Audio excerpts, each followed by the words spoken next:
good morning, afternoon, and evening, everyone. Welcome to the double game week 35 episode of the FPL Wire.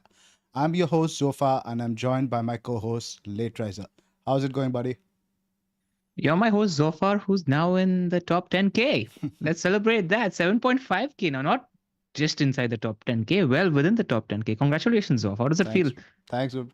Feels good. We've been here a couple of times the last 2, 3 seasons, just managed to finish just outside 12K, 13K. But this is a big week, and I want to have a lot of tactical talk with you on this because made a lot of gains over the last week. Now need to sort of calibrate up with the wild cards that are coming. There are a few picks that I'm worried about.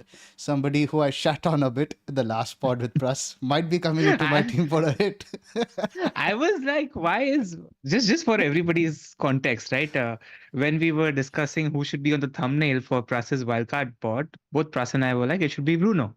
And Zoff is like, no, that's just so ugly. Why would you want to have Bruno on the thumb? Lo and behold, Bruno's here with a brace now, and he's been on some run, which is rubbish, by the way.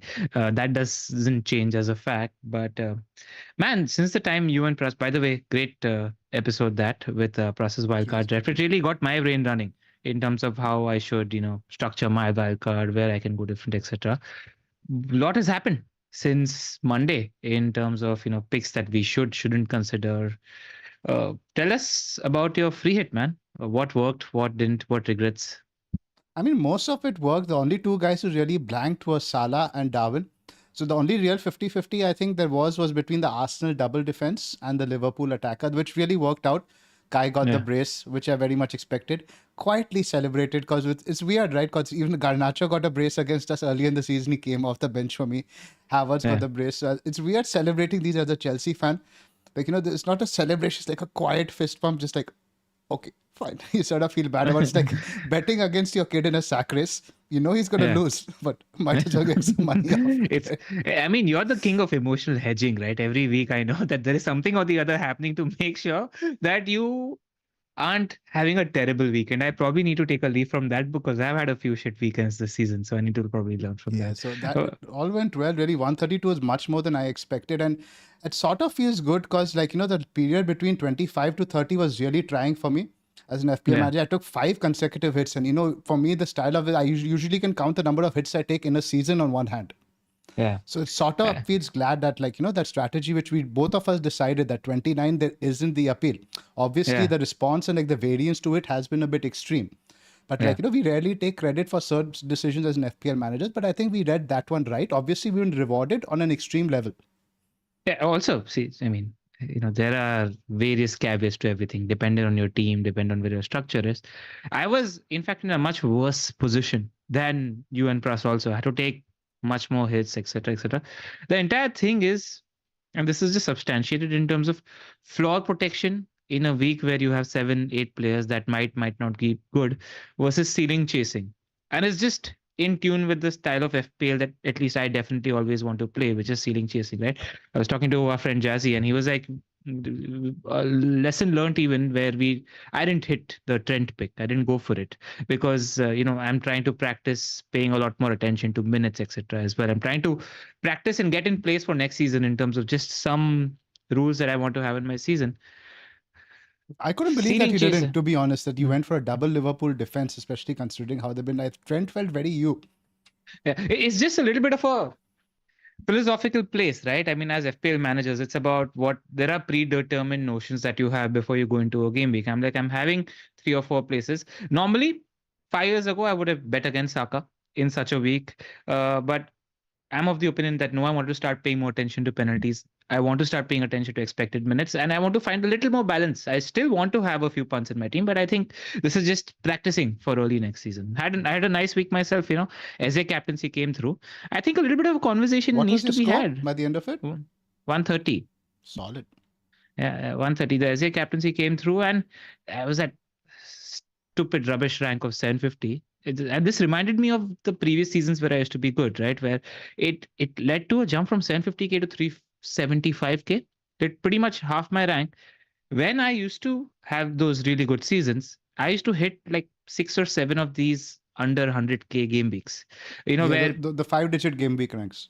The 5-digit game week ranks. That is what I used to hit regularly. That is what I need to find. I think it's going to be interesting for next season because how we perceive flop. And I think it potentially might be the end of one of the biggest hitters we've had in FPL in terms of Mo Salah It's a sad way. being, I was just yeah, reminiscing about this just before the pod. That's probably the last time we're going to own Salah. I really don't see him sticking around in the league next season. And it was similar for Havertz, not Havertz, Hazard. When I yeah. captained him for that was against West Ham. It was sort of his send off, but he got a brace. So it was a very nice way to part. But sadly, it looks like we'll be losing the best FPL asset of all time after 3 points in a double. Could be a Gameweek 38 punt for Could be. most Salah fans. I don't mind. Like, Of course, the last game against Klopp is a bit of a send off. That's the game we all going to target in 38, especially if the title is decided. yeah. I mean, me and Mo Salah haven't been friends. Whenever I've backed him, he's done fuck all. Whenever I've bet against him, he's made sure that he fully pummels me in the ground. So I will be happy to see the back of him. But I know that you and Pras, especially you've been a Salah boy and he's treated you really well all these years. But it's an interesting thing, right? Because past 2-3 weeks, I haven't been tempted by a Salah captaincy at all because it's weighing the goodwill that he has in his bank over the past 5-6 years versus what we've been seeing where still he got the chances in this double but snatching at them. It's visible that he's snatching at And them. we discussed this 3-4 weeks ago. Remember that that once Salah goes on a bit of a bad run, he starts snatching at these chances. Exactly. But I hope it comes well. I hope there's a 38 punt for you and I hope it comes through. Right, let's get into the sponsor plugs and there's lots to discuss on this pod. Discuss today. And if you guys are on Wildcard, we will be discussing Wildcard picks and we will also be looking at the picks for non-Wildcarders. There's a lot to unpack this week in terms of your Udogie replacement, the forwards and all that stuff. But before we do into the sponsors, Ella, let's do a like and subscribe plug right at the top. We are close to 30K subs now. Yeah, the last 3 or 4 genuine plugs have really helped us. Guys, we are now exactly 304 subscribers away from hitting our 30K mark. And I think it's going to be touch and close by the time Game Week 38 comes. We'd really like to hit it by the end of this season. So, help us get there. If you've been a long lost follower, subscriber of the pod, put the word out on Twitter, help us get there. That's all I'll ask. And click the like button helps us with the algorithm and helps us get found. We've also made sure that we are not ignoring these important weeks. So when it came to double game week 34, when it came to double game week 35, we were like, we need to put out 2 pieces of content because they're important bits and we need to be there at the start of the week when people are initiating their thinking and we need to be there at the end of the week when a lot of football has been played. So we're trying our bit. We hope you help us. Sponsor plug. Right. As you guys know, we've been sponsored and we've been associated with Fantasy Football Scout ever since we started off, honestly. And both Zoff and I are pretty loyal readers, users of the members area of this website. So if you want to sign up, we both recommend it and we practice what we preach, and click on the link in the description below. It will help us. And as you know, the FPL Wire has partnered with NordVPN. If you're bored of the streaming libraries in your country, with NordVPN, you can access content outside your region, get access to a wider library on your favorite streaming services, and if you're traveling outside your country, you can access your home library content. So, Ella, our weekly show recommendation, what have you been watching? I was thinking about this because, coming up with a show recommendation every week is going to be difficult. Not for me. Yeah, for you. But this week I do want to talk about, sometimes we can just talk about important events in certain shows. But this week I just started this show called Sugar on Apple TV, and I was quite surprised by how good it was, especially the style of direction, the cinematography, the screenplay. It's very different to your usual show. So if you like your sort of character-driven, slow-burning detective dramas, give it a go. I was impressed with the first episode. Another show I started yesterday was Franklin, based on Benjamin Franklin and how he got the support for America from the French. The set designs, again, the quality, production value, very good. So 2 good Apple TV shows there. So another thing you guys need to keep in mind about NordVPN, it also has an efficient anti-malware and anti-spyware protection tool. It highlights any attack and deletes it before it makes a mess of your computer. You can grab your exclusive NordVPN deal by going to nordvpn.com/the FPL Wire to get a huge discount off your plan, plus 4 extra months for free. It's completely risk-free with Nord's 30-day money-back guarantee. Sign up using the link in the description below. Right. Let's get down to business.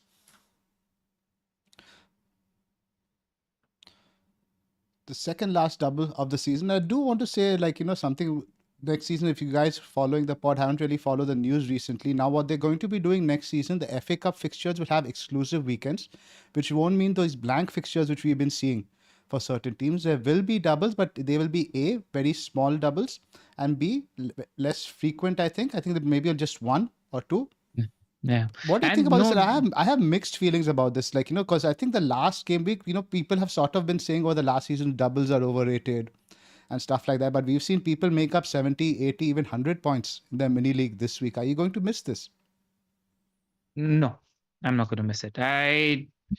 Primarily because I like the opportunity, and the spike of rank that a double offers. But what the double does, and especially last season, it hasn't done it this as much this season, is it constrains the pool of players that you're picking. Like at the moment, let's talk about current situation. I would absolutely love to have Kai Havertz in my wildcard draft. I think he is the pick to have for the last 4 weeks this season. The numbers are there, the underlying numbers are there. He's absolutely on it. The fixtures are really good. I have no doubt in my head that he's going to be playing center forward for the remaining 4 games for Arsenal as well, because that's what works for them. Like, and just because you are limited by the players that you have to pick, you have to ignore him. And this is the one aspect I don't like in terms of the doubles limiting our pool of players. I like to have 15, 16 teams to pick from, which is what I will appreciate. Yes, the opportunity to make huge gains will be gone, but we'll have a bigger pool of players. So there's a little bit of a loss and a little bit of a gain. Yeah, I'm for it because I think right around game week 20-ish is when you just start getting tunnel visioned into the Yeah. blanks, into the doubles and things like that. Like even now we're going to be discussing wildcard picks.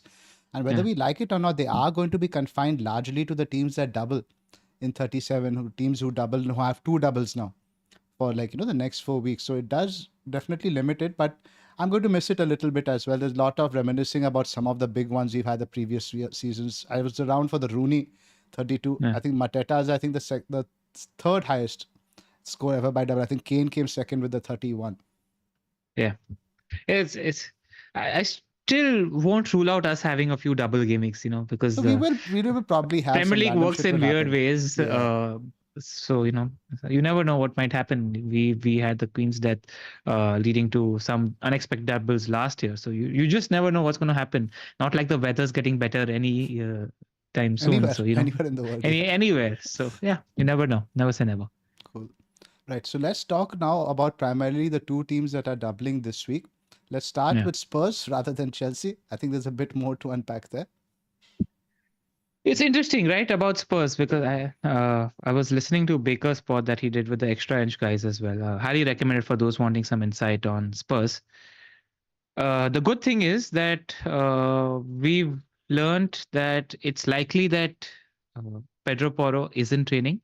So if you can move to the season ticker, because I think just having that in front of me while I'm having a conversation, it will give more context, right? Pedro Porro just is a pick because you're not going to pick anybody else from that defense because Destiny Udogie is out for the season, right? So there's Vicario and Porro if you're really looking at picks, and there's really no one else. It looks like Porro could be fit, and like when I look at the fixture ticker for Spurs, when I'm seeing Arsenal, Chelsea, Liverpool, and City in 4 out of the next 6 games, I'm like, I don't see clean sheets in any of those games, right? It's the high upside game against Burnley at home and the Sheffield United away game in 38. And Porro allows you to maybe pick one defender because he has the upside. He's got 8 assists this season. He's got a goal as well. So it makes sense. Outside of that, there's just no defenders to pick from Spurs. Vicario, if you want to rely on sales, but he's a bit too pricey for somebody like me that doesn't have a very strong team value. I'd want to ignore him. And I just think, if you're looking at the fixtures, Arsenal, you want attackers instead of defenders because it's the North London derby. Even though I expect Arsenal to keep their stronghold professional performance, Spurs have everything to play for as well, including making sure Arsenal don't win the title. So, I'd want 2 chips there. Chelsea, now Endo Fernandez is also looking like he's going to be he's confirmed injured. out. He's having hernia surgery targeting the Copa America. So that's pretty much confirmed now. So you don't mind that from an attacker's point of view. And then you don't mind the Liverpool, Burnley, or Sheffield United, or Man City games from attacker's point of view. So if you want 2 attackers. Now, Son is somebody neither you or me are willing to swerve. We are definitely having swerve. It's about finding that second Spurs attacker. The problem is we don't have really confirmed news on Richarlison yet. Training is what we've heard from O'Keefe, that Richarlison is very much in training.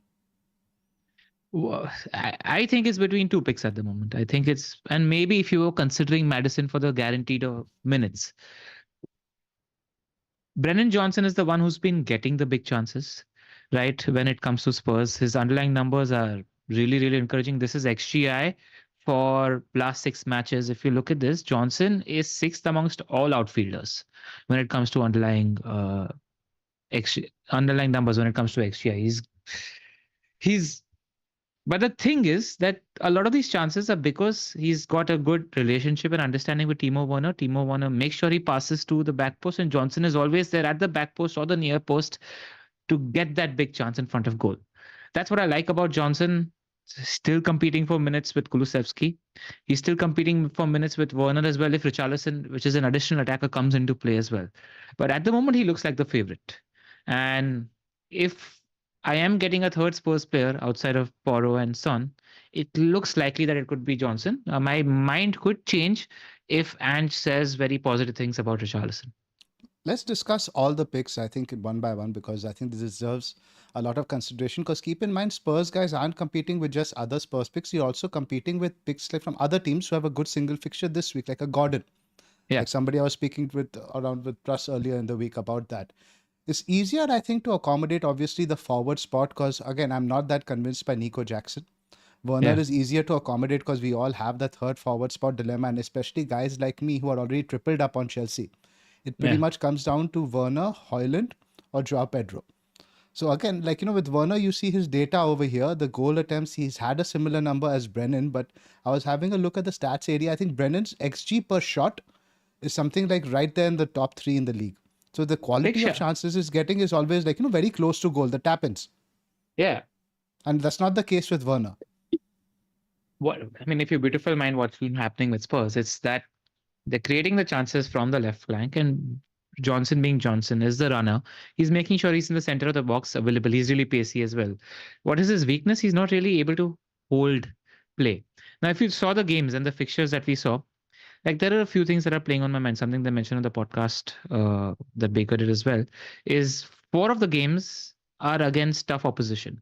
So is Ange going to want somebody with the skill set of a Kulusevski who offers more hold-up ability, or he knows that he's not going to have control in these games? He's going to want somebody like Brennan who can run behind the last line of defense and be a strong outlet on the counter. Like sorry to interrupt you, but because it's another thing I picked up on that Spurs spot which Baker did. Is Kulu even the competition for Brennan anymore, or is he more of a Madison competition? He's a competition for both. He plays as the 10 and he plays as the right wing, but if you're putting 2 and 2 together, I think Brennan has done enough to make sure that the right spot is his. Probably, I think the worst case scenario there is that Kulusevski gets 1 out of the 2 games on the right hand side. That's about it. And also, it's worrisome, right? Because Spurs haven't really been firing on all cylinders. Spurs have had a long break of about 10 odd days, and they've been working on things in the training ground. We don't know what that new setup is going to be. So there is also a school of thought where, if the fixtures, one of the 2 fixtures is against Arsenal, right? There's a school of thought that if you're not set on which Spurs attacker to go for, information is valuable. And you could just swerve a Spurs spot and say that if somebody emerges as a pick, whether that's Richarlison or Brennan, I'll get that bugger in game week 37 because I don't have enough information right now. So those are the schools of thoughts. But I'm intended to punt on Brennan or Richarlison. If Anne says that Richarlison's fitness looks good and there are no question marks, then I think it might push me to go for Richarlison over Brennan, because I just feel like Son's best position is as the left forward, and Richarlison, they need a striker. And if you think about before Richarlison got injured also, it was Son, Brennan and Richarlison that did the business. I remember at least 4 or 5 goals where Brennan Johnson crossed it from the right side and Richarlison hit it first side into the back of the net, So that's where I am. I'm inclined to punt towards Brennan or Johnson. Madison just doesn't look fit enough. You wonder if these 10 games have done enough to make him look fitter. Even he's just a lot deeper. At the start of the season, he used to get into the center of the box a lot faster than he's able to do now. And even if you think about the nature of the games, right, against big teams. So you're going to need people that are going to be quick on the counter, because that's going to be the greatest outlet of scoring goals, right? It's not going to be a games where Spurs are going to have control. That's why I'm thinking of the runners. And that makes more sense towards a Brennan. rather than the Yeah. Kulusevski thing. Kulusevski is when they have more possession, sort of can break down a deep block. That's the kind of player that seems to me. So yeah, I do agree with Madison. I think the only appeal with Madison is X minutes, and as we just discussed, he might not even have that. With Yeah. Kulusevski a direct I'm threat not to worried him. about that. I don't think Kulusevski is a threat to Madison. I think Madison is just far clear as a player. And Ange will know that he needs to have Madison in the best form if he has to have a chance of create, because they don't have creative players. Like Yeah, if you think about the Spurs setup, Madison's their prime creative player along with Porro. They need him. that's a Who's fair gonna show. be the one that finds the passes threading through So against the yeah, tougher so teams in also? terms of like any mid that isn't Sun, I think Madison has the highest X minutes. Is that safe to Yeah. say? He's the Yeah. algo pick. I think sort of the Odegaard sort of pick. And Yeah. as we've seen, they can come through because they do Yeah. get the minutes. But the problem is he's not even taking those set pieces anymore. A large Yeah. chunk of that has gone to Porto. Let's talk Richarlison a little bit. Before we came on, Pruss was telling us that if Ant says he's fit, Richarlison is going to be straight into his team. Do you share that sentiment? Like, I want to hear what Anne says carefully, because if Richardson is like, fitness is still dicey, because he was supposed to be back 2-3 weeks ago. I feel like there's been a setback or He's two. not, I'm sorry to interrupt you again, but he's not playing every game now. You're talking Yeah. about 35 to 38. They don't have a midweek off. I can pretty much give it in writing. Even if he's declared fit, he's not starting every one of these. Yeah. I agree. His minutes do look dicey. But if you hope that he builds up fitness by the time Gameweek 37 shows up, you ideally want him as the center forward for the Burnley home game. That's the brace hat trick potential game, right? Yeah, So, it's actually 37-38 run is actually much better because you have yeah. Arsenal and Liverpool, obviously, there, but the other ones you have Burnley and Sheffield United. It's just a City one, which is a Yeah. little difficult. So I think definitely the 37-38 are Yeah. much better than 35-36 for Spurs. It just looks like Brennan is the better pick right now. But, if it so emerges that Richarlison is the better pick by 37, I don't even mind making that transfer. The sideways There's move, yeah. one thing I want to address where, I'm on a wild card and you and Pras spoke about, not booking your transfers, etc. I'm like, why not? Like, I was wanting to scream and shout at the TV. I know you have a different approach, right? Because you're going to say that this game week now is 25% of your season. Exactly I that. remember this Exactly line. that. Yeah, it's 25% of the season. You need to pay as much weightage to this week, to 36, 37, 38. One haul, which stems up like a Mateta kind of haul, is 100K or a 2K rank difference wherever you are. You need to be chasing your hauls. You need to be finding matchups that you really like. And if somebody else is not spotting it, because half the world is constrained by tunnel vision, looking at only the teams doubling in 35 and 37, that also presents opportunity. So yeah, think about that. If you're somebody who, let's say, for example, owns Havertz is the pick. Trust me, I expect him to be in the top 7-8 point scorers between 35 to 38, despite the number of games he's playing, because I just feel like everything's working for him. I feel like Arsenal also will be chomping at the bit now that Liverpool are pretty much out of the title race. I think Liverpool being out of the title race motivates not just Arsenal, it motivates City also. Because, both of them are thinking, okay, that's one team out of the equation. Now And it's I just think they between. always looked at Liverpool also as more of a serious contender because of what has happened in the previous seasons.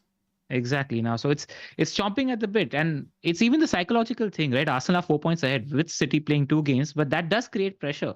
So and you saw Arsenal, right? They were as 6 goals against Chelsea, 5 goals, 5 goals against Chelsea. Like they've been professional. They've been at it. Look really strong. So yeah. Won't play Chelsea every week, Yeah. unfortunately. So yeah, I'm like, it's okay if you have to take a hit or two. Even, you saw what, like, by the time 34 came around, right? We knew that Eze and Olise were fit, and we knew that the form for Palace was good. If such a situation arises by the time 37 comes around, don't go with a mindset that, no, I need to have 2 free transfers for 38, because 37 has a bigger opportunity in terms of a double. So if there are things where, factors come together for a pick or two in 37, take a hit there. Like, I just wanted to add that bit of ceiling chasing for 37. That's all.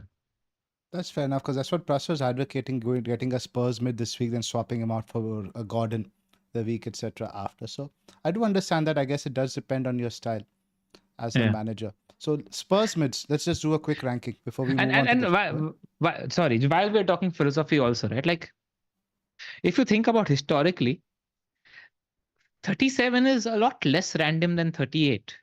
Like a lot more unpredictable, random sort of things happen in a 38. Right now, one thing that we have that we can hold on is it's Klopp's farewell, so it's going to get emotional. They'll want to end on a good note. So yeah, that's the only bit that I wanted to add. Rankings, Son and Poro, and then decide whether you want to punt. At the moment, I'm on Johnson, but I'm waiting to see what Ant says. I think I'd agree with you. I'd actually go Johnson over Richarlison purely for the X minutes thing. Give it a Yeah. think. But again, your Son and Poro, Akli, I do want to talk about Udogie replacements now. A little bit for those of the who not using their wildcard. They're carrying Udogie now over from last week. Is there a like for like Spurs replacement to go for? If not, where do you go? I mean, if you can go Poro, go Poro. Otherwise, Newcastle defense, in my opinion. Like Newcastle, if you don't own a Shar or a Burn, I'd just go there. It looks like a really good pick until the end of the season. Newcastle are now, in the last 6 matches, I think top 5 or top 6 for XGC. They look a lot more settled as a team. They're not conceding that many chances. Yeah, they have a little bit of a problem with the away setup. I read Press's article. He was talking about the difference in underlying data between home and away matches is staggering. But still, you've got some really strong games. Sheffield United at home and Brighton at home in 37. Just very strong games. Burnley away is a good chance for a clean sheet in 36 as well. I think Newcastle defense would be top of my priority list. I'd agree with you there. A lot of people are already now have the Newcastle guy in place and they want the Gordon slot as well. So Newcastle guys might be a little bit difficult. If you want to stick to Tottenham and Paulo's out of budget, I was having a chat with Baker this morning. I do like Romero. Over like your VDV or someone like, if you look at these fixtures, like, there are games where Romero can randomly dong a goal. Yeah. Can get sent off as well. Yeah. That's obviously the caveat. I'd be more willing to chance on a City defender than a Romero is where I am.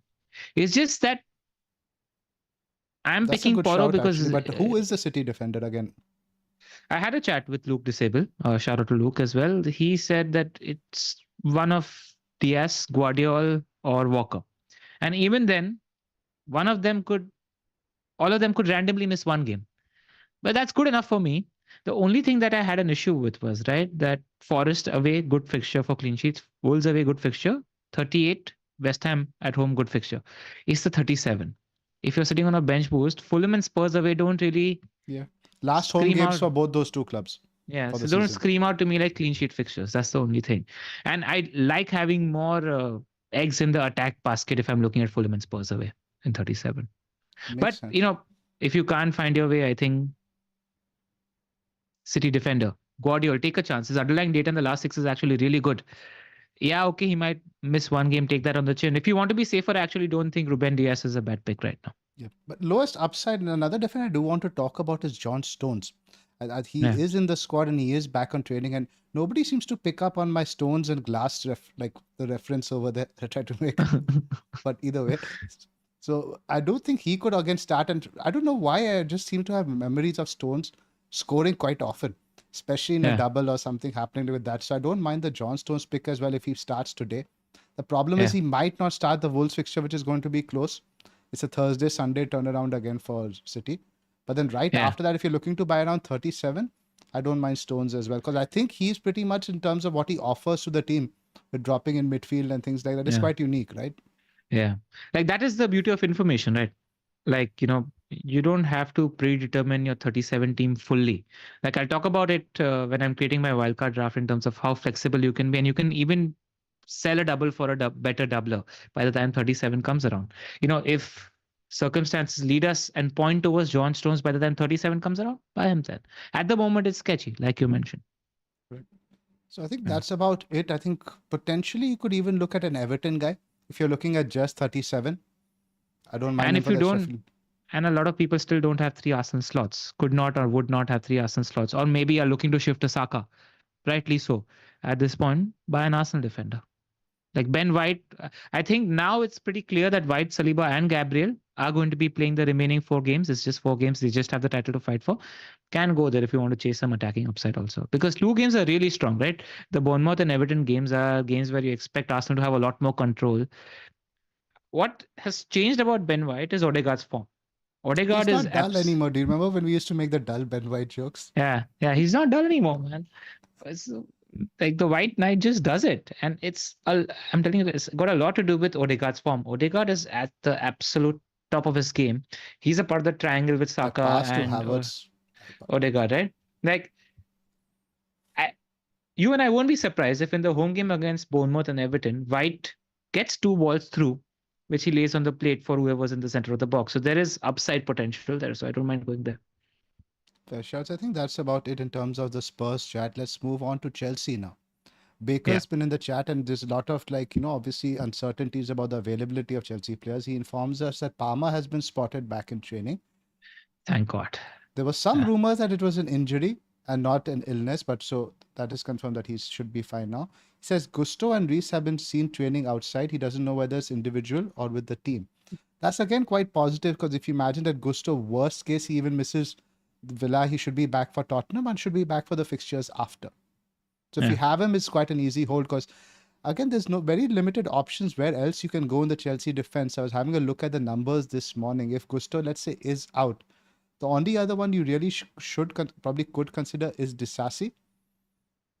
But it's not really a great option. I think you can probably go for somebody else from a different team, like even like a Palace defender who has some more upside and stuff like that. I wouldn't buy a Chelsea defender just for the sake of it. And the worry also, is like in such a situation, you would hope that somebody like Ben Chilwell was injured.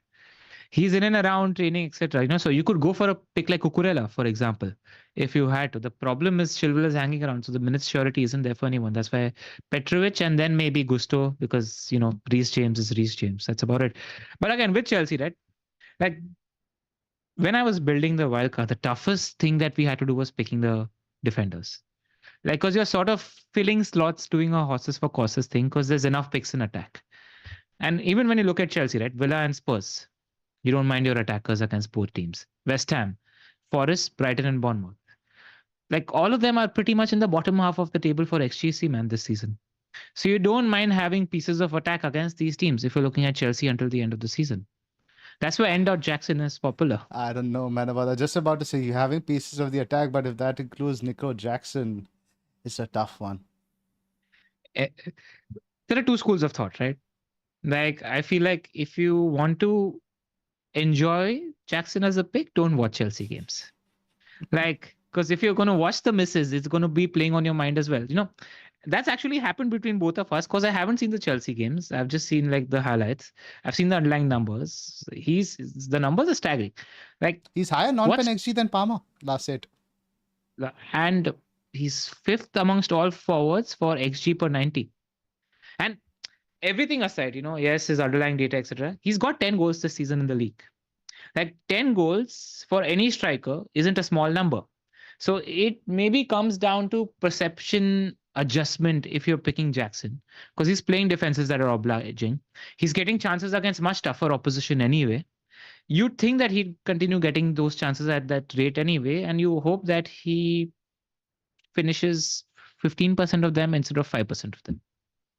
The couple of caveats I do want to talk about is number one, last week Nkunku was in partial training. Now, this was the update that Poch gave us prior to the FA Cup. So that was last weekend. Now we're talking about tomorrow. We'll probably get another update. I do see Nkunku at least getting some minutes now. Slowly, maybe not in 35, but 36, 37, 38. He is going to start, if not at starting, at least get some sub appearances off there. There is a possibility we could try Sterling at centre forward. So there is some possibility. He's not as nailed on as people think he is. That's all I want to say. Yeah, but when you think about like from a playstyle point of view, right? Chelsea, except for the Arsenal game, you all have had a good last 6-7 weeks. Yeah, we were undefeated prior to that game for around 8 matches. Yeah, so it feels like finally Poch has found something which is close to being rhythm focused in that Chelsea team. I don't think he's going to shift that too much once he's found it now. And I think Nico Jackson is very much a part of that thing, where team chemistry, people around him. He does a lot for the team. He runs. He made a few good runs against Arsenal as well, where he took on the defenders and all that stuff. So he does offer that. It's obviously the problem is the frustration with the end product. But I think, of course, just because of lack of other options, Nico is an easy pick. And, let's say Nkunku gets 30 minutes in 36 and you're worried by 37. Rasmus is waiting there in 37 or Pedro is waiting there in 37. If you don't triple up on United, because a lot of people have seen they've tripled up on United either with your Brunos and your Onanas, Dalos and stuff like that. Yeah, so just a little bit of flexibility and then shift a couple of pieces in 37. That's about it. Don't worry about it too much. Now, I think at this point you just have to go for it. I think Jackson is just a pick. If you're on wildcard, you just have to get him, in my opinion. That's fair. I'd agree with that. I don't think I Yeah. think Palmer obviously is nothing more to be said. In Yeah. defense, a few people have asked me about Petrovic, possibly Sanchez getting a game. I think it's unlikely now with the FA Cup not a factor. Petrovic was at fault for the first goal. He really should have saved the Trossard one, but he did a few decent saves after that. And I think he might get a charity start maybe for Sanchez against Brighton if Poch feels like it against Old Club and stuff like that. But apart from that, I think Petrovic is pretty safe. Yeah. I mean, Poch is looking to save his or make sure that his job is safe for next season. He needs, I don't think it's fully secure, but he needs a strong end to the season, like how he's been continuing, right? So I don't mean, expect it.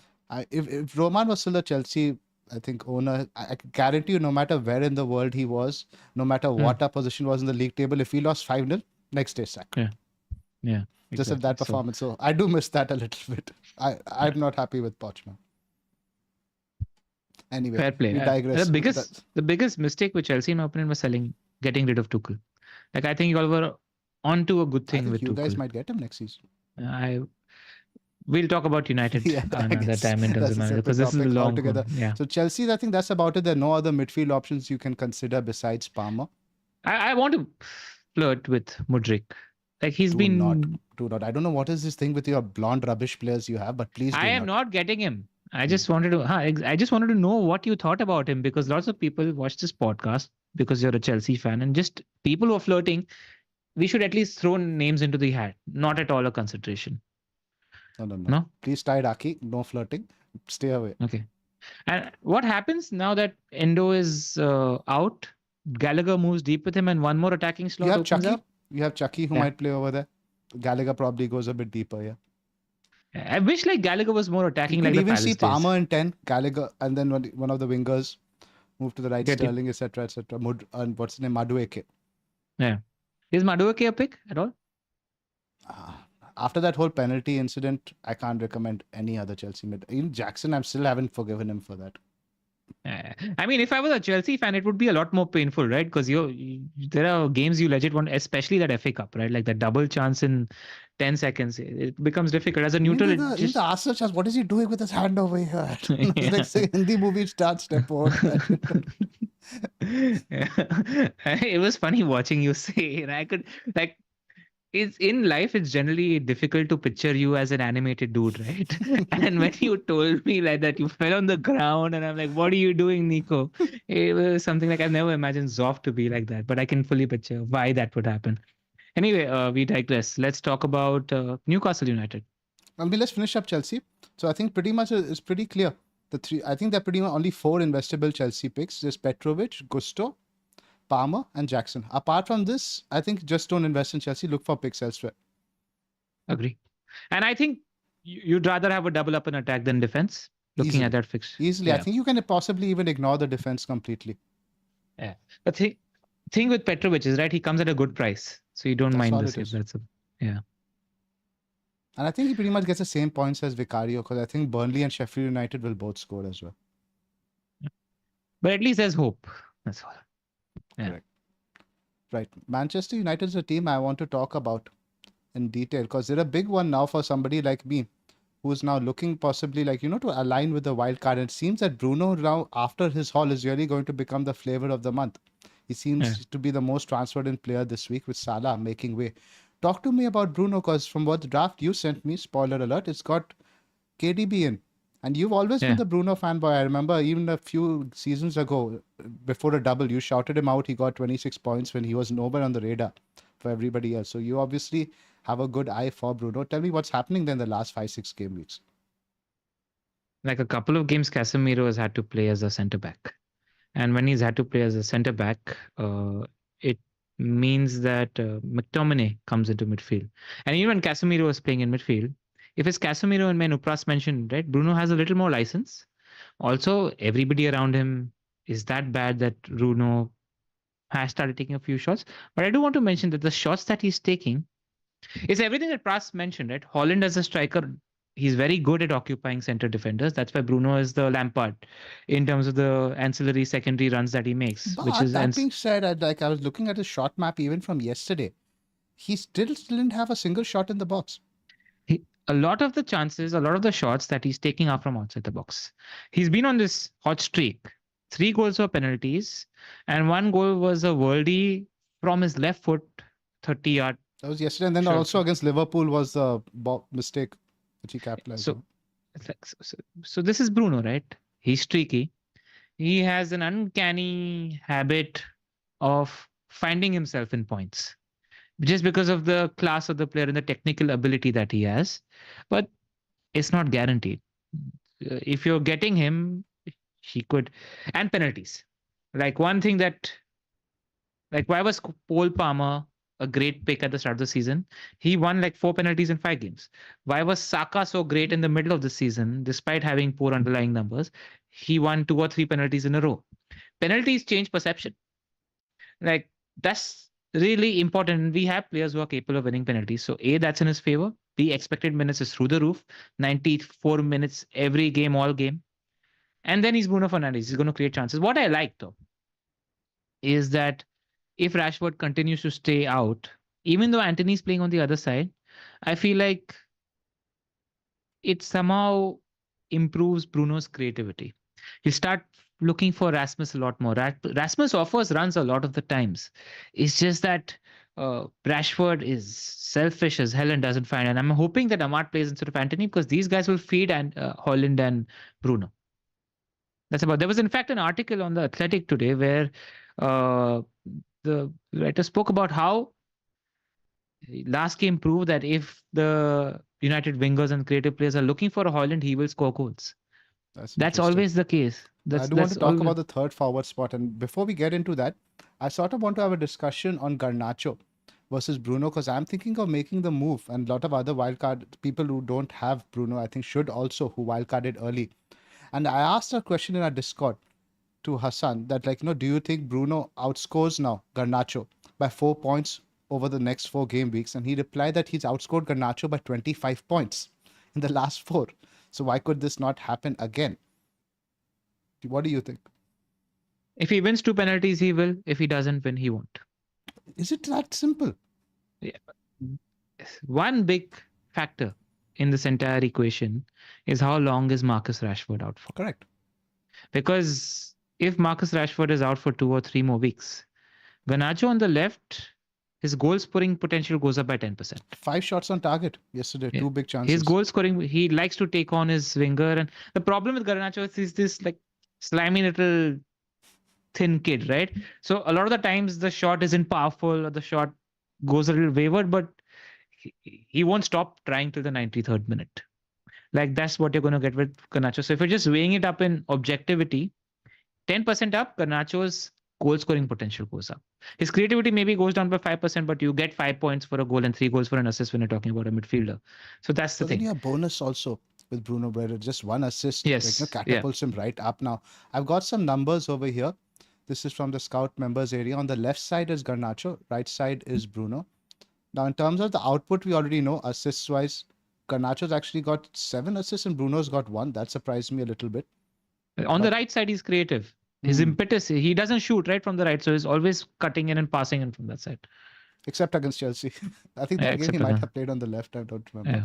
But yeah, so in terms of underlying numbers, obviously Bruno is significantly higher when it comes to XG, 3.6 versus 1.6. But non-pen XG, as you would expect, Garnacho is higher, 1.69 versus 1.27.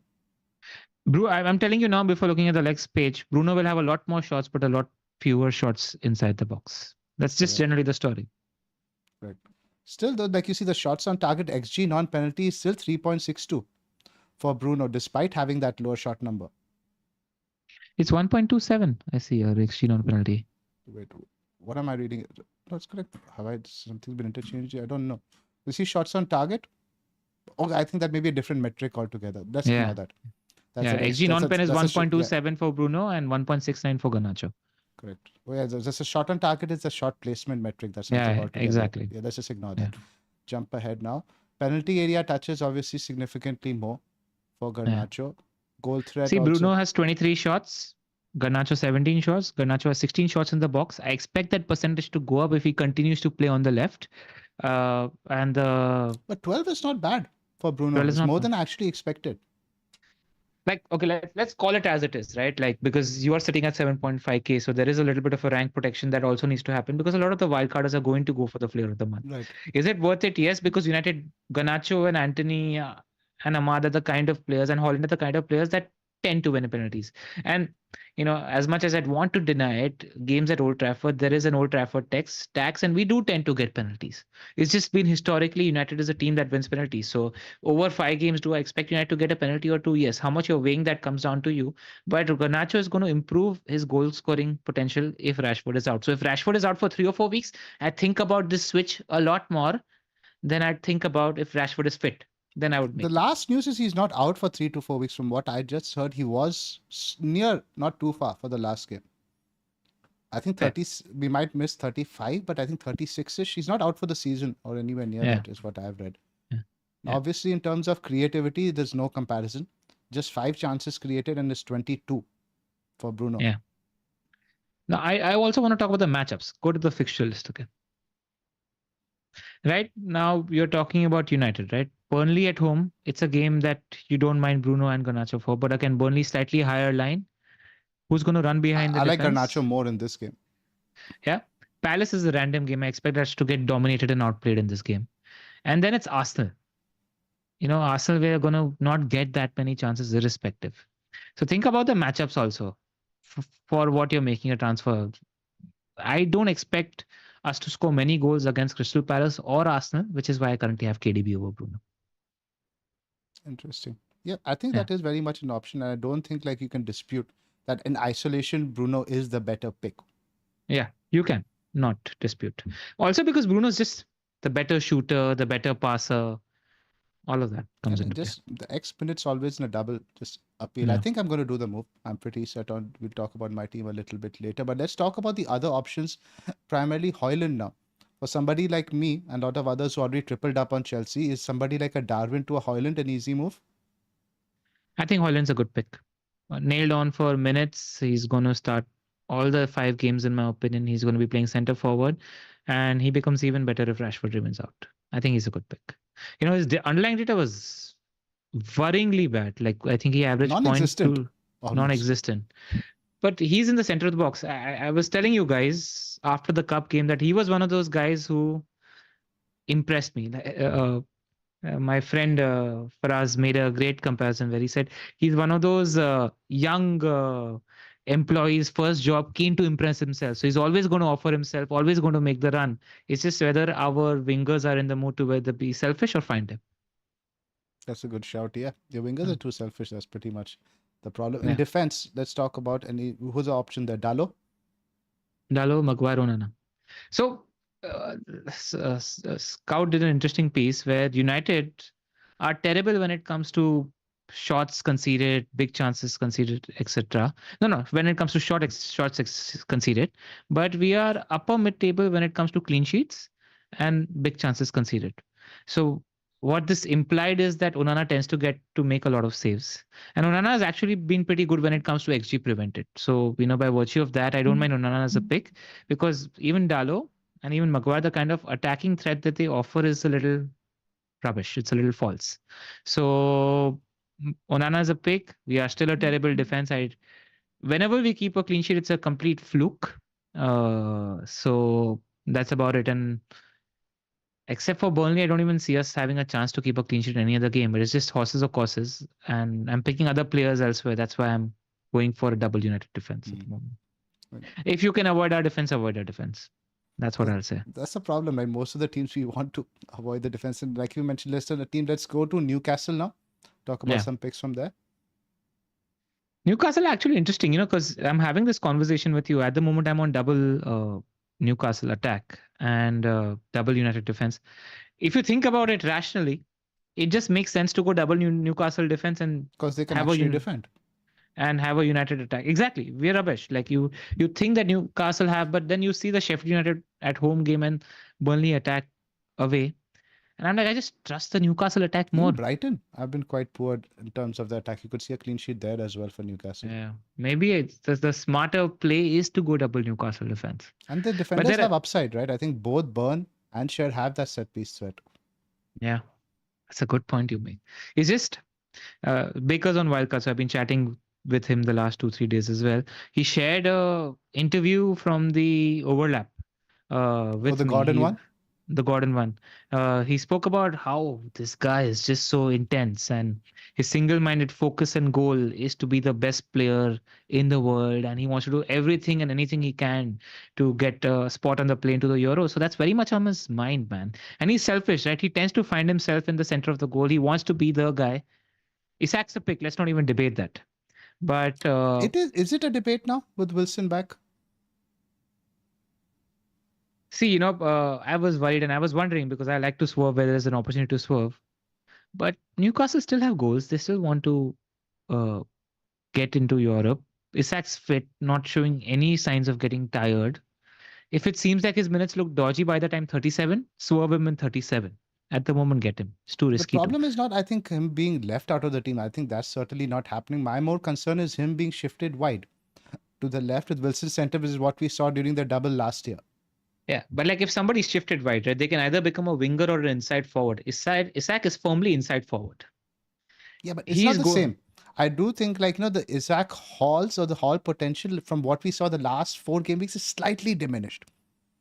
Still, there's no a chance. Good pick. I still think he's almost an auto pick, but what impact do you think that has on Gordon as well? Because again, if Isak goes to the left, Gordon goes to the right. Yeah, Gordon isn't as good on the right as he is on the left, but I thought that, actually. I just have recent proof. Harvey played on the left and Gordon got 2 goals and an assist. Monster Hall, I think it was a 15-16 point. The Sheffield, the game right before this, the last home game. He was on the right in that game. No, he was not. I think he was on the left. No, Barnes was on the left. Okay, I thought it was the other way around. I was a Barnes owner. And Gordon has a free roll, license to move where he wants to. He does. Yeah, he does. And again, his minutes I'm not worried about. 1 blank at home so far this season. Yeah, and I was reading a stat. I think Isak's at 7.9 points per game at home. Gordon's at 7.6 points per game at home. Those are just really, really good numbers. 2 of the next 3 are Sheffield United and Brighton at home. The other 2 are Burnley away and United away. 2 of the best defenses you can face at the moment. I was like, and Newcastle are a team that are capable of putting 3-4 past the opposition. Also, right? So they generate a lot of big chances. I think they're second for big chances in home matches after Liverpool. Yeah. So that's why I'm ignoring rational, where the smarter on paper thing to do would be to get double Newcastle United. But I just think there's greater haul potential in these Newcastle attackers. Yeah, I'd agree with that. So your top picks, let's give 4. I mean, 3 are easy. Isak, right? Gordon, 4 is easy because you're picking 3 from Isak, Gordon, Shar, and Burn. Yeah. Which 3 would you go for? I think Dubravka also could be a sneaky shout in there if you have like a defensive option there, because I really don't see Pope getting a look in now. It seems a bit late. He's nowhere in the picture for the England squad now as well. I do think it's going to be Dubravka. But why would you take that chance when you have 2 picks from the... That's fair. Yeah, like why do you tempt fate? I wouldn't do it. Because you're struggling to fill up defensive spots anyway. Goalkeepers, you're still willing to chuck in your exactly and Onana, Vicario, etc. It's easier to identify. Pick 4 from these for sure. Pick 4 from these for sure. I'm at the moment on Gordon, Isak, and Burn. One thing also I want to talk about is, like, let's say if you're debating between Shar and Burn. If it's really close in your opinion between the 2, right? It's always a good idea, even though you're not using it, to save that 1.5 million, because you don't know what's going to be useful for in 36, 37 or 38. Having some money flexibility, especially if you're on a bench boost in 37, isn't the worst idea. I'd agree, but in isolation, I'd still pick Shar. Yeah, but it's what you mentioned, right? Like, you've been watching Newcastle closely. He's the target at the end of... Burn is the target, in fact, for every set piece. It's launched, just how Tarkowski is for Everton. Then he usually plays it wide or something. Exactly. That's why I don't think the difference in price is worth going for. The bonus is possibly potential bit of open goal threat. Like if you're beautiful minding future moves, right? Let's say you're in a place where you want Salah for 38. Like, making sure you not spend that 1.5 million extra in defense might just help you to get there. I want to talk about Gordon a little bit more. Is Salah to Gordon the move this week? Tough question. Because it's West Ham, right? West Ham are absolute rubbish. They are. But it's an Absolute. early kickoff. I think West Ham also, after the last thumping, they might show some sort of reaction. I don't know, man.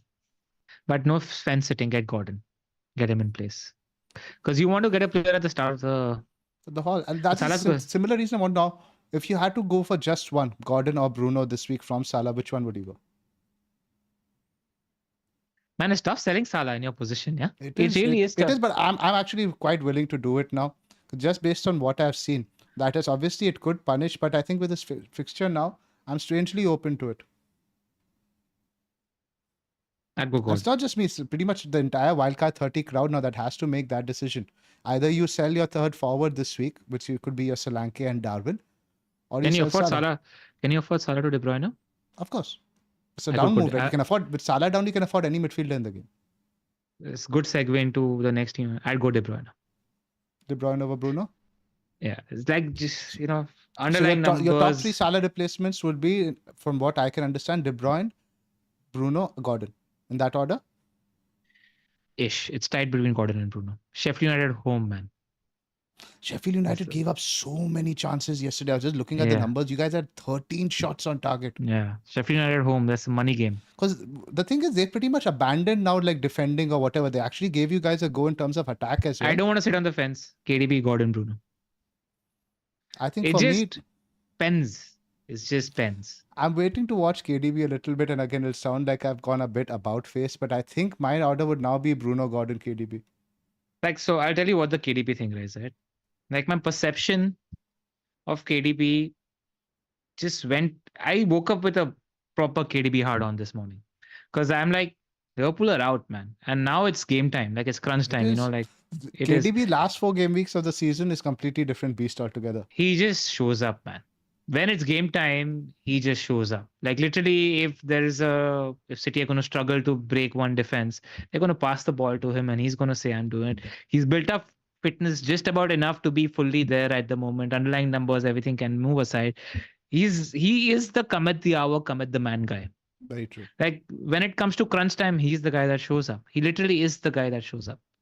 I'm like, and also sitting from a game aesthetics point of view, right? I'm sitting at 350, 360, 375K. If you're asking me who is the strongest differential in the game for the last 4 game weeks of the season is Kevin De Bruyne. Definitely. Yeah, because Bruno is pretty much template now. Bruno and Gordon aren't really going to gain you as much. Yeah. I wish like one of Spurs or Chelsea just had one double because I'd want to make way for Kai in there. I really got Kai feelings too, man. Really got Kai feelings. Mm-hmm. Yeah. What more on City do you want to discuss before we move on to the wildcard drafts?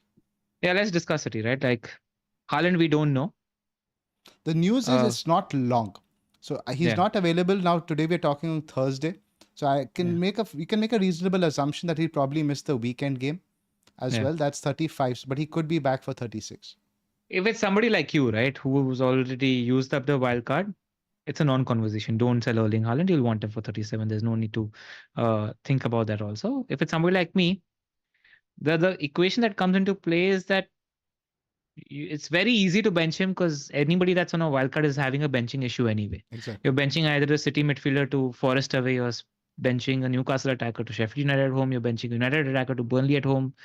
Spurs and Chelsea have double game weeks, so it's fine. If you want to make the move, be ready for pain because you're benching a strong attacker. So this sort of solves the problem, but I wonder about Alvarez for 1 week for something like you, a couple of weeks, no? No, Foden and De Bruyne are clear as assets. I'd agree with that. In fact, if Haaland is ruled out for this game, it even further cements my want to get De Bruyne and Foden in place because Foden still might get shifted wide if Alvarez and Haaland are playing central. If De Bruyne and Alvarez are playing central, De Bruyne is playing central no matter what. That's the key, and that's where I am with De Bruyne. I think the defense we've already discussed and not much to talk about. City, Walker, Guardiola, Diaz are the 3 names Luke mentioned. I don't mind going for that. I think the order which you mentioned is probably what I would go for. I think I trust Walker a little bit more than Guardiola now with Ake back. Yeah, and Guardiola, but has that upside. That's all. And Luke did mention that randomly Guardiola could play a game as a winger. Yeah, possible, but I don't think so. With Yeah, Grealish, pinch of etc. salt. Back Yeah, now, yeah, Grealish, yeah. Doku, etc. What about Edison? He seems to be the default pick on most wildcards. Not a bad pick if you're just playing for expected minutes. It's just that you better hope Arsenal don't lose to Spurs, because then the Ortega worry comes into the place if City win their league earlier than expected. That's true. Around 37, could start getting dodgy, but I think that's a pick you make. Yeah, I still like that's the about Edison it. pick on wildcard. Again, matchups. You got the clean sheet fixtures are outside of the double. Yeah, Forest at home. it's still Forest three out away. of the what? 3 out of the next 5 look decent clean sheets. Yeah, and you're talking about the second best defense in the league for sure, who now have a full squad of defenders to pick from. It's just that when you're talking about Fulham away, Spurs away, it's just I want more pieces of attack from those games. I'd agree with that. Yeah. Just a word on Brighton before we switch to the wild card. Pretty much, I think the only player I can see investable there is Van Heck if you need a bench fodder. Somebody like, to fill in, you play in 37, because the attack just doesn't seem a go right now with below 1 XG in the last 4-5 games. Yeah, even Gross isn't a pick because he's competing against really strong options. We're leaving out the likes of Bruno Fernandes. I think the only one you can look at is Joao Pedro. I think because of the third forward spot, you can't get a Jackson in there. Yep. Wildcard drafts? Wildcard drafts. This is yours. Right. So there was a draft that I sent you yesterday night, and there was a draft that I sent you this morning, and there's a difference in the two drafts as well. Current draft is Onana, Petrovic, Burn, Porro, Maguire, Aitnouri, Van Hecke. Up front is De Bruyne, Foden, Gordon, Son, Palmer, Haaland, Jackson, and Isak. In this draft, Foden is going to likely be either Foden or De Bruyne are likely going to be the second Spurs attacker, whether that's Johnson or Richarlison is to be decided, with a premeditated move to get the second City midfielder in 37. Yeah. But what do you see here in terms of flexibility, right? I wanted to talk about that from a strategic point of view. All of these 15 guys have either a double or a good fixture in 37. Who does Nouri have? Palace at home? Palace at home. Is that a good fixture now with the big boys back? It's not necessarily a good fixture. Nouri is a pick I'm sketchy about. Yeah. And the intent is to sell Nouri by the time 37 comes. I'll figure what I want to do, etc. as well. Like you kept the one United spot open. So you can possibly go for a Bruno later on. Exactly. The earlier draft had Højlund instead of Haaland. And it had... wait, it's in front of me. If you can just give me a second. Sure. I'll just pull that image out. Just going over it, but I think only Nouri is the one I don't like. Maguire's also fine, bit of goal threat, cheap. Goal and assist. The other option was I had Guardiola instead of instead of a City mid. Instead of De Bruyne, probably. No, Guardiola instead of Van Eyck. But then you lose another City guy, obviously. Yeah. So I had kept it open because I didn't have Haaland. So I left transfers to get the right City guys in later. But I'm no, I need to make my bet. I need to make sure I'm not investing too much in defense. So that's the debate. I can get rid of one of the City midfielders for an extra Newcastle, for an extra City defender. I can get rid of Gordon for an extra Newcastle defender. But I just want more pieces of the City attack. At the moment, one of the City midfielders is going to be a Spurs attacker, but I'm going to wait and see what happens with news. The thinking behind Aitnouri is he's got Luton at home. They seem to be on the beach, bro. I think the Nouri spot you need to swap. Yeah, especially because the performance last weekend didn't look really that good either. Where would you go? The thing is, I have got 0.4 million in the bank, so I don't have much for an Arsenal defender. The pick I really want is Ben White. I think it really is an Arsenal defender. I don't have money. Affordable? No. We can find you some money from somewhere. I'm just having a look everywhere else. Actually, it's a bit tough now that you've got Porro in there as well. Yeah, there's no money anywhere. Dalot instead of who? Nouri. Porro. But instead of Nouri, but then you're locking yourself out of United if you're determined you're not going to touch Bruno. Yeah. So that's the spot that I'll still decide and see if there's like a matchup that I spot because I even looked at like the 37 fixtures. The 37 fixtures. But again, it makes Everton. more sense to have the City defender in there and then Bruno in that De Bruyne slot. I think that's a better balance. You don't want your triple United defense. Just saying it out loud seems a bit nuts. But I mean, you don't have to go for a Bruno. Like maybe if you go for a Garnacho as a differential, if you want to take that on. Yeah, but like screw balance, right? You're chasing Halls here, and De Bruyne has got Halls in him. That's fair. Yeah. Like that's the thing. De Bruyne has got Halls in it. That's all. That's where I am at the moment. Yep. I like it. So that's where I am. I'll still see about that Ait Nouri spot. I still have 2 transfers to decide where I want to swerve with Ait Nouri. If I want to swerve Ait Nouri, by the time the thinking behind Ait Nouri was that he's got a decent backup fixture in 37. I don't need to play him anywhere else. And if Luton are playing with 3 defenders at the back, right? I just like that matchup of I can see Ait Nouri having space behind Luton's defense, and Luton are more on the beach than Wolves are. Yeah, Luton are they more on the beach? I mean, this ship goes, but I don't think in terms of incentive they're on the beach. They're actually 1 point win for us. I just wish I had more money for a Arsenal defender. White is the one I want, but I didn't have money. Yeah, a Guju wishing for more money, that never happens. Yeah. Let's move on to Prus's draft. He's got Edison and Vicario in goal. This is the updated one he sent us just before the pod. Gabriel, Maguire, Gusto, Porro, and Sher. Foden, Palmer, Bruno, Gordon, Son, Jackson, Haaland, Isak. Now, if you watch the video from earlier in the week, the changes I can see is obviously Trippier is out. He's got, I think, Maguire in there instead, or maybe Porro, I'm not sure. Then he's put Gordon in there for the Spurs mid. He probably will, like you, I think, do the 1 week thing.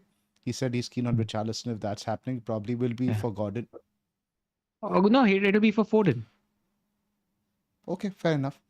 Yeah. Like Sheffield United at home, you want Gordon for that fixture. That's true. Yeah, Forest away could be tight. Could be like a 1-0, 2-0 sort of thing. Yeah. So that's where he is. But I think that's pretty much it. It's quite similar. I think it's quite locked in terms of the spots over here. Move on to my team. Anything else you'd like to discuss here? No, that's a nice draft. Only thing is, I'm not a big fan of the Vicario pick because I think it ties up more money than it should. And I guess if he goes for the Spurs guy, he's going to have to go for somebody else, obviously, in that slot. I just prefer going for Onana. He gets saves anyway. It's okay if you're buying him for saves. And he's... Yeah, I think he'll have to do that. He'll have to go for Onana if he wants to get the Spurs mid in. Because he has a United spot free. No, the 3 Chelsea is already taken. Swerve Gusto. Get a defender else. Get some other defender. It's just the money thing because I think it might limit him in terms of other Liverpool or other attackers he might. He's pretty low on money. Remember, I think the last draft he shared was 0.1 on the bank, so I'm guessing this one is similar. Yep. Hey, I can get Gabriel instead of Ait Nouri, I think. I think I'll get Gab. Yeah. Just do it. I think Because actually Gabriel might be a differential now. Yeah, I think I'll just get Gabriel instead of Ait Nouri. Safe. Yeah. My team, Petrovic in goal, Gusto, Porro, Burn, Palmer cap, Son, Foden, Salah, Garnacho. We haven't discussed captaincy. Will just remind me to swerve back to that. Haaland and Isak. On the bench, Onana, Solanke, Gabriel, and Van Heck. Planning a hit this week for Garnacho to Gordon, funded by Salah to Bruno. What do you think of that? I don't mind it. It completely aligns me to the wildcarders. So that way, because I'm worried about now the players with high ceiling is the ones I want to protect. Right? Like Gordon is capable of your 16. So is like Bruno. I don't want to give up suddenly 20, 25 points, which I made up in the last week. Yeah. Like, I understand you have to do the Salah move. Think about that. But we'll discuss Garnacho to Bruno after the press conference from tonight. Fair enough. Like I said, it's Rashford dependent. I have Solanke as my sub now for Haaland. I don't mind that because I'm essentially taking on Endot in that spot. It's basically Villa and Tottenham. I don't think we'll get much against Villa. So I don't mind that too much. Hey, he's a high ceiling guy, Zoff. Ceiling for what is the question?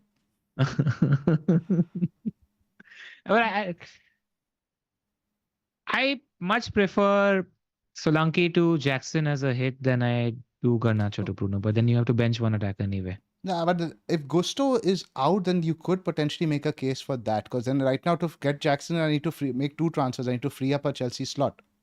It seems a bit much. Yeah. I could do that in 37 potentially with 2 frees if I feel like. But right now, I feel I could take on. I don't think Brighton at home is a bad fixture for Solanke, considering Brighton are playing today. And it's going to be a tough game against City. There might be some legginess on the Sunday. For sure. Omar Also, Go one ahead. bit of important news that Pras actually mentioned in the last pod is that City have the early slot in 37. So we might get some news for the first game Was it there as well. 37 or I think he mentioned it was for 36. Let me just quickly check. I'm checking right now. 37. Yeah, you're right. It is 37. Fulham. Yeah. So like leaving an extra City slot for somebody who plays Fulham. For the leagues, which we really can't rely on anymore. Just like wanted to mention that as a piece of information. Yes. Yeah. FPL Harry, the real one, is in the chat. He says Gusto picture to training, similar to what Baker asked. Omar is asking why not just Salah to Gordon, and I'll explain the reasoning for that. Ultimately, I think Bruno is going to outscore Garnacho by 4 points over the next 4 game weeks, and I think the entry point is good. Ultimately, it goes back to what you said. The Hall guys, get them at the start of the run. Why get him for Palace? But Garnacho is good anyway. Like it's Rashford dependent. I think if Rashford is out, then you hold Garnacho. Save the 4 points. Take that chance. Fair enough.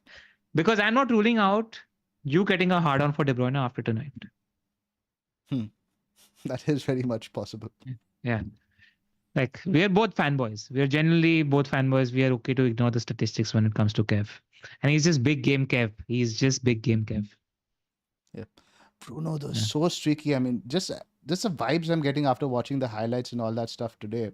9 chances created, like 5 shots. He's just on it now. I'm not feeling it, huh? Honestly, as a That's United... the surprising part. I've got full about turn, and you're usually the United fanboy talk going over City. Very different vibes. I've woke up with Kev on my mind, and he's been on my mind all day. It's the hair. Yeah. And he's the guy responsible for derailing my season 24-25. So he's got a bit of redemption to do, and he's going to get his opportunity to do it. 23-24. Oh, 24-25 game weeks. I thought it was season. Yeah, fair. Yeah. Cool. I think that's it for now. We'll wrap up. You want to do a few questions? Or I think it's good enough. I don't think there are as many questions in the chat. Let me just look at a few really quickly. It says KDB for Foden or Bruno. KDB for Foden or Bruno? No, I think Foden and Bruno are perfectly fine. Don't sell either of those if you have them. No, don't. I don't think there are any questions. We can just wrap up. Yeah. Somebody said KDB is sunken cost fallacy. No, man. De Bruyne shows up. De Bruyne does show up. Anyway, that's it.